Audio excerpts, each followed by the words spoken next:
నమస్కారం ఫ్రెండ్స్, ఈ వీడియోలో మనం ఆంధ్రప్రదేశ్ ప్రభుత్వం నూతనంగా ప్రవేశపెట్టిన 10th క్లాస్లోని హిస్టరీ విభాగంలో 4th లెసను పారిశ్రామికీకరణ యుగం. ఈ పారిశ్రామికీకరణ యుగం అనే లెసన్ డీటెయిల్గా టెక్స్ట్ బుక్ నుండి పాయింట్ మిస్ కాకుండా నేర్చుకుందాం. మన వీడియోలో ప్రతిదీ కూడా టెక్స్ట్ బుక్ నుండి పాయింట్ మిస్ కాకుండా ప్రతిదీ మీకు ప్లేలిస్ట్లో అందుబాటులో ఉంచడం జరిగింది. ఈ వీడియోలు డిఎస్సి వారికి చాలా ఉపయోగకరంగా ఉంటాయి. తెలంగాణ వారికి, ఆంధ్ర వారికి కూడా టెక్స్ట్ బుక్ని బేస్ చేసుకుని 100% కంటెంట్ మీకు ఈజీ వేలో మీకు అందిస్తున్నాం. వీడియోలు నచ్చితే లైక్ చేయండి, షేర్ చేసి సబ్స్క్రైబ్ చేసుకోండి. ఫ్రెండ్స్, మీరు చూస్తున్నారు కింగ్స్ డిఎస్సి యూట్యూబ్ ఛానల్. తర్వాత శ్రమ, ఆవిరి శక్తి. ఎక్కువ మంది కార్మికులు డిసెంబర్ ముందు వరకు కూడా ఏ పనులు చేసేవారు అని చూస్తే పుస్తకాలు బైండ్ చేయడము, పుస్తకాలు ముద్రించడం. పుస్తకాలను బైండ్ చేసి ముద్రించే పని, అంతేకాకుండా క్రిస్మస్ కాలంలో ఉన్న డిమాండ్ తీర్చడానికి అవసరం అయ్యేవారు ఈ కార్మికులు. క్రిస్మస్లో ఉన్న డిమాండ్ తీర్చడానికి ఎక్కువ మంది కార్మికులు అవసరం అయ్యేవారు. ఎప్పటికీ? డిసెంబర్ ముందు వరకు ఉన్న కాలంలో. శీతాకాలంలో అంటే డిసెంబర్ తర్వాత కాలంలో ఏ పని చేసేవారు అంటే ముఖ్యంగా సారా తయారీ, సారా పనులు, ఓడలను మరమ్మతు చేయడం, ఇటువంటివి చేసేవారు ఎక్కువ మంది కార్మికులు. డిసెంబర్కు ముందు అయితే పుస్తకాలు బైండ్ చేయడము, ముద్రించడము, క్రిస్మస్ సమయాలలో వారికి కావలసిన అవసరాలు తీర్చడము, ఇటువంటి పనులు. శీతాకాలంలో అంటే జనవరి, ఫిబ్రవరి సమయాలలో సారా తయారీ, సారా పనులు, ఓడలను మరమ్మతు చేయడము, ఇటువంటి పనులు చేసేవారు. ఇక్కడ విల్ఫోన్ని, ఈ అంశానికి ఆధారం ఏంటి అని చూస్తే కామర్స్ అండ్ గోయర్స్. ఈ కామర్స్ అండ్ గోయర్స్ను ఎవరు ప్రచురించారు అని చూస్తే HJ Jose, Michael Wolf. HJ Jose, Michael Wolf వీరిద్దరూ కూడా కామర్స్ అండ్ గోయర్స్ను ప్రచురించారు. ఈ యొక్క కామర్స్ అండ్ గోయర్స్ని కోట్ చేస్తూ ఈ యొక్క అంశాన్ని వివరించింది ఎవరు అంటే రాఫెల్ సామ్యూల్.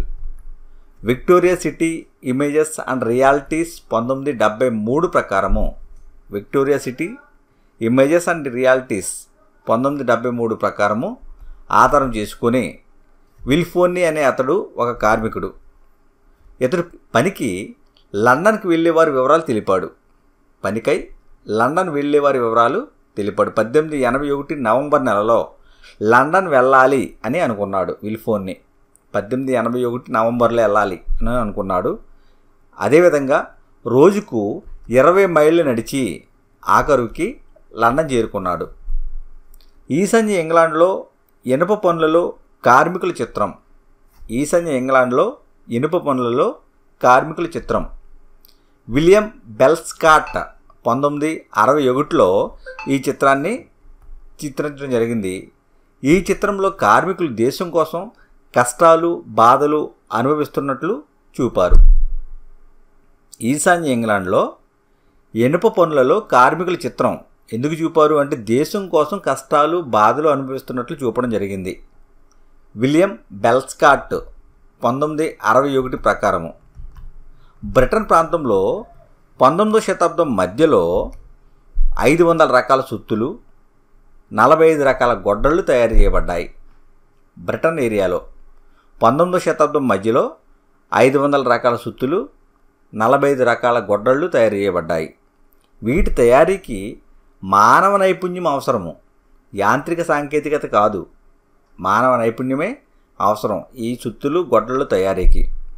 ఇక్కడ పట్టణ జనాభాలో దాదాపు 10% మంది అత్యంత పేదవారు ఉండేవారు. 19వ శతాబ్దం మధ్యలో బ్రిటన్ ప్రాంతంలో పట్టణ జనాభాలో దాదాపు 10% మంది అత్యంత పేదలు ఉండేవారు. ఇక్కడ విక్టోరియా కాలం, ఆ కాలంలో ఉన్న వర్గాలు ఏంటి అంటే కులీనులు, బూర్జువాలు. విక్టోరియా కాలంలో ఉన్న వర్గాలు కులీనులు, బూర్జువాలు.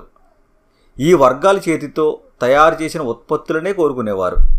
ఎవరైతే ధనికులు ఉన్నారో కులీనులు, బూర్జువాలు, వీరు చేతితో తయారు చేసిన వస్తువులు మాత్రమే కోరుకునేవారు.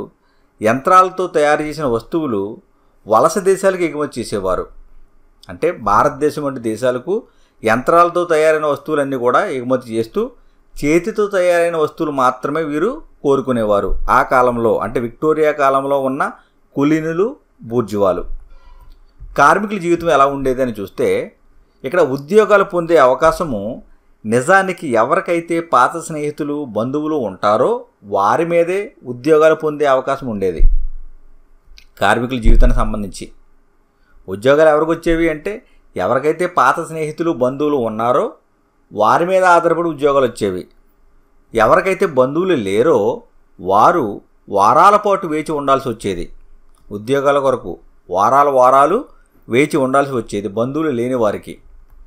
ఆర్థిక మాంద్య కాలంలో వివిధ ప్రాంతాలలో నిరుద్యోగుల నిష్పత్తి ఎంత అని చూస్తే 35 నుంచి 75% మధ్య ఉండేది. ఆర్థిక మాంద్యం కాలంలో వివిధ ప్రాంతాల్లో ఉన్న నిరుద్యోగ నిష్పత్తి 35 నుంచి 75% మధ్య ఉండేది. ఇక్కడ సామ్యూల్ ల్యూక్ ఫిల్డెస్ ఇతర చిత్రకారుడు నిరాశ్రయులు ఆకలితో ఉన్నవారి చిత్రాన్ని చిత్రించాడు. నిరాశ్రయులు ఆకలితో ఉన్నవారు వీరి చిత్రాన్ని సామ్యూల్ ల్యూక్ ఫిల్డెస్ చిత్రించడం జరిగింది 1874లో. ఈ యొక్క చిత్రంలో లండన్లోని నిరాశ్రయులు ఆశ్రయాలలో బస చేయడం కొరకు టిక్కెట్ల కొరకు దరఖాస్తు చేయడం చూపిస్తుంది. ఈ సామ్యూల్ ల్యూక్ ఫిల్డెస్ చిత్రించిన చిత్రం ఏదైతే ఉందో ఆ చిత్రము లండన్ ప్రాంతంలో నిరాశ్రయులు ఆశ్రయాలలో నివసించడానికి టిక్కెట్ల కొరకు దరఖాస్తు చేయడాన్ని చూపిస్తుంది. తర్వాత టి.ఈ. నికల్సన్ 1835లో ఇతడు నూలు వడికే చిత్రాన్ని చిత్రించాడు. టి.ఈ. నికల్సన్ నూలు వడికే చిత్రాన్ని చిత్రించాడు 1835 సంవత్సరంలో. The skill labourer. ఈ స్కిల్ లేబరర్ రాసింది ఎవరు అంటే జేఎల్ హామండ్, హామండ్. స్కిల్ లేబరర్ ఎవరు రాశారు అంటే జేఎల్ హామండ్, హామండ్. 1760 ఈ కాలానికి చెందినవారు. ఈ యొక్క స్కిల్ లేబరర్ గూర్చి ది ఏజ్ ఆఫ్ మ్యానుఫ్యాక్చరర్స్లో మాక్సిన్బెర్గ్ కోట్ చేశాడు. ది స్కిల్ లేబరర్ గూర్చి మాక్సిన్బెర్గ్ ఎక్కడ కోట్ చేశాడు అంటే ది ఏజ్ ఆఫ్ మ్యానుఫ్యాక్చరర్స్లో కోట్ చేయడం జరిగింది. అసలు విషయం దేని గురించి తెలియజేస్తుంది ది స్కిల్ లేబరర్ అనేది అంటే నూలు వడికే ఇంజిన్ ప్రవేశపెట్టడం వల్ల బొగ్గు మోసేవారి భార్యలు పనులు కోల్పోయారు. నూలు వడికే ఇంజిన్ ప్రవేశపెట్టడం వల్ల బొగ్గు మోసేవారి యొక్క భార్యలు పనులు కోల్పోయేవారు. ఫలితంగా బొగ్గు మోసేవారు నూలు వడికే యంత్రాలను మొక్కలు చేయడానికి పూనుకున్నారు. ఎవరైతే బొగ్గు మోసేవారు ఉన్నారో వారు ఈ నూలు వడికే యంత్రాలను మొక్కలు చేయడానికి పూనుకున్నారు. అయితే విషయాన్ని వివరించి చెప్పిన తర్వాత వీరు దాడి చేయకుండా ప్రశాంతంగా ఇంటికి వెళ్ళిపోయారు అన్న విషయాన్ని ది స్కిల్ లేబరర్ తెలియజేస్తుంది. 1840 తరువాత భవన నిర్మాణం అనేది ఊపందుకుంది. ఉపాధి అవకాశాలు పెరిగాయి.